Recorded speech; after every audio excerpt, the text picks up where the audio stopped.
بقول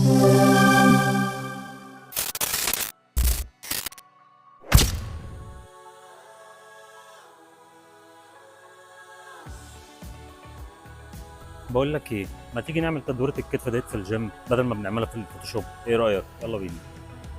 ازاي نتمرن تمرين كتف سريعه وفيها كل حاجه؟ اول حاجه هنبدا بالشولدر بريس، ونهتم ان الرينج اوف موشن يبقى كامل، تنزل للاخر تعمل ستريتش لحد الاخر وما تفردش كوعك للاخر عشان اصابات الكوع والمفاصل، وحركتك ما تبقاش سريعه. ونعمل ده 12 عده 4 سيتس، وتحافظ على نفسك كويس وانت بتتمرن. وانا نازل باخد نفس، وانا طالع بطلع النفس ده. لو ما عندكش نفس الماشين ديت في الجيم سهله، هتعمل ايه؟ هتلعب نفس الزاويه بالدمبلز، وهتبقى هي. مهم قوي برضو تاخد بالك من حاجه، لما هتقعد وتظبط الكرسي على طولك لازم الايد اللي هتمسك منها تبقى في مستوى كتفك، ما تبقاش عاليه قوي ولا تبقى تحت قوي.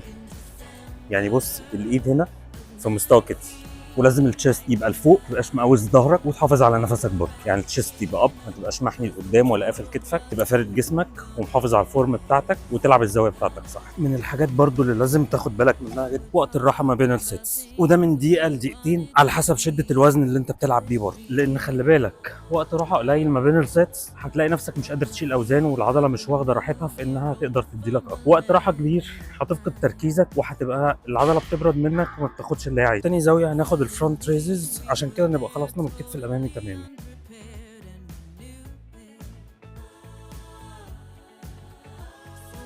وتحافظ على الكور بتاعك يبقى ثابت من غير ما تقعد تساعد بيه وتعمل كده، ده غلط. في زاويه تانية بقى ممكن ناخدها للفرونت ريزز، ودي اصيع بكتير، لانها بتحافظ انك انت ما تقدرش تغش بالكور بتاعك وتتحرك بيه طالع ونازل، تخليك ثابت غصب عنك فيه. بص يا نجم، هتيجي على الكرسي الانكلاين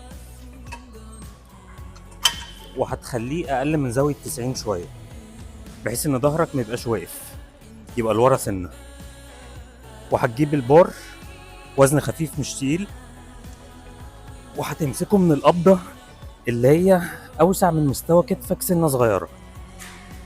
هتسند ظهرك على الكرسي وهتبتدي تعمل فرونت ريزز بالبار. كده انت ظهرك مسنود ومش محمل على الكور، ومش مديلك فرصه انك انت تغش بالحركه اللي هي بتاعه الظهر.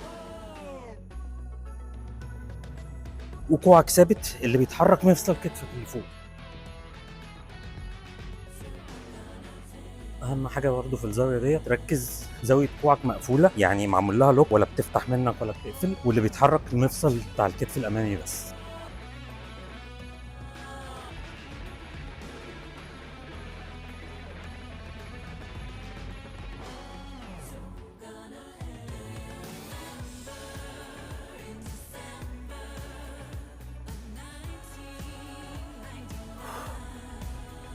ودي بتشتغل على الكتف الامامي. بعدها بندخل سايد لاترال ريزز، واركز برضو ان الكور بتاعي يبقى ثابت، ما بتحركش بيه قدام وورا، وبطلع للاخر فوق. والتشيست اب، صدرك مفرود لقدام. ركز برضو ان الكور ثابت، ما بيتحركش، ما بغشش بيه، وما بدخلوش يساعد مع الحركه اللي انا بعملها. وبعمل الحركه وبنزل بالراحه، بتحكم في الوزن، مش بتخلي الوزن اللي يتحكم فيا. ودي بتشتغل طبعا على الكتف الجانبي.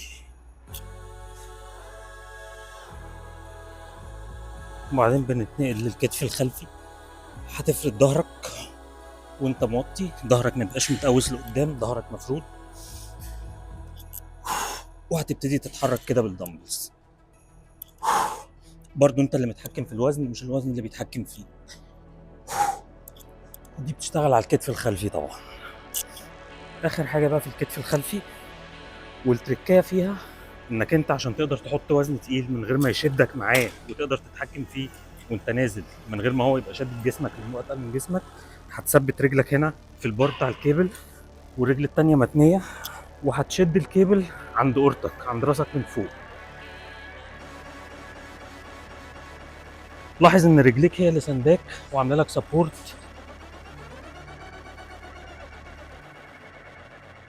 وعشان الحركه ديت اللي زانق بيها رجلك في البار وعامله بيها سبورت، هتقدر تحط وزن اكتر من الوزن اللي انت غالبا بتلعب بيه دايما.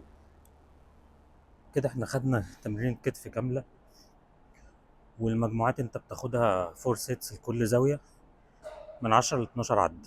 واستنونا، ممكن الفيديو الجاي نعمل تمرين بوش حلوه، يبقى فيها كتف وتشست وترايسبس.